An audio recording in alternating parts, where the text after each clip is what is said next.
Hammasi sokin, yomg'irli kechada Emily uyda yolg'iz o'zi telefonini varaqlab yurganida, uning hayoti butunlay o'zgarib ketishidan mutlaqo bexabar edi. Unga noma'lum raqamdan qo'ng'iroq qilishdi va avvaliga u buni shunchaki hazil deb o'ylab, unga e'tibor bermadi, lekin qiziquvchanligi kuchayib ketdi. Shuning uchun u javob berdi. Faqat boshqa tomondan sukunatni eshitdi. Shu qadar og'ir sukunat uning yuragi zirqirab ketdi va keyin birdan uning ismini chaqiradigan shivir-shivir eshitildi. Emily.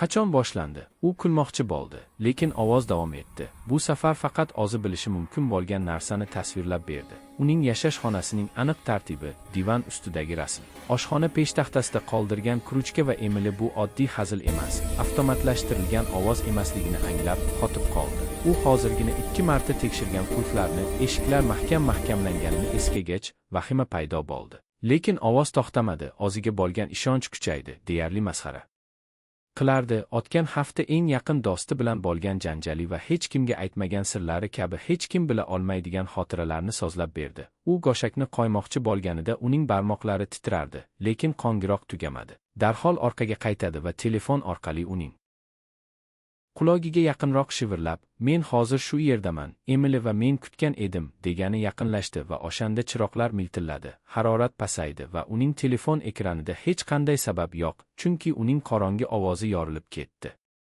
Ismi qayta-qayta takrorlanar. U uydan chiqib qo'shninikiga yugurib ketgandan keyin ham qo'ng'iroqlar to'xtamasdi.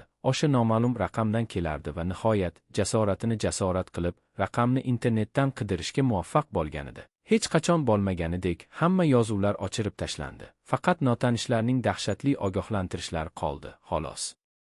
Qorong'i tushganda uning telefonidan foydalaning. Uning hikoyasi internetda tarqaladi. Odamlar bu haqiqatmi yoki shunchaki dahshatli ertakmi deb so'rashadi. Lekin haqiqat shundaki, u hali ham ba'zan qo'ng'iroqlar qiladi. Tunda o'z ismini takrorlaydigan zaif shivirlaydi va unga va hikoyani eshitgan har bir kishi boshqa tomondan ba'zi narsalarni tomosha qilayotganini, kutayotganini va hech qachon unutmasligini eslatadi.